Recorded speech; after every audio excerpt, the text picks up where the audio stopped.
بسم اللہ الرحمن الرحیم۔ السلام علیکم۔ زہرا وائس میں خوش آمدید۔ اذان کا جواب اور اذان کے بعد کی دعا۔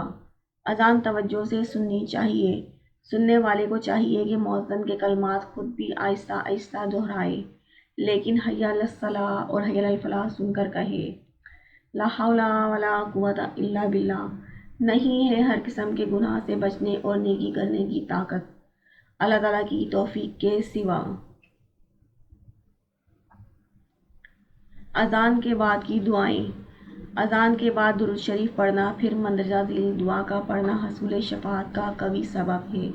اللہم رب ھذہ الدعوۃ التامہ والصلاۃ القائمۃ آت محمدا الوسیلۃ والفضیلۃ وابعثہ مقاما محمودا الذی وعدتہ۔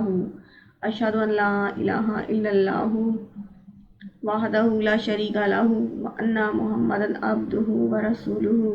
رضیت باللہ ربا وبمحمد رسولا وبالاسلام دینا۔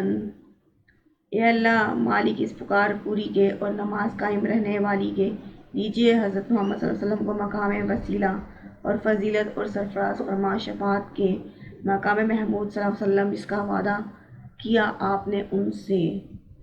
میں اقرار کرتا ہوں کہ اللہ کے سوا کوئی معبود نہیں، اکیلا ہے وہ، اس کا کوئی شریک نہیں، اور یہ کہ بے شک محمد صلی اللہ علیہ وسلم اس کے بندے اور رسول ہیں۔ میں راضی ہوں اللہ کے رب ہونے پر اور محمد صلی اللہ علیہ وسلم کے رسول ہونے پر اور اسلام کے دین ہونے پر۔ Thanks for watching. Please like, share and subscribe.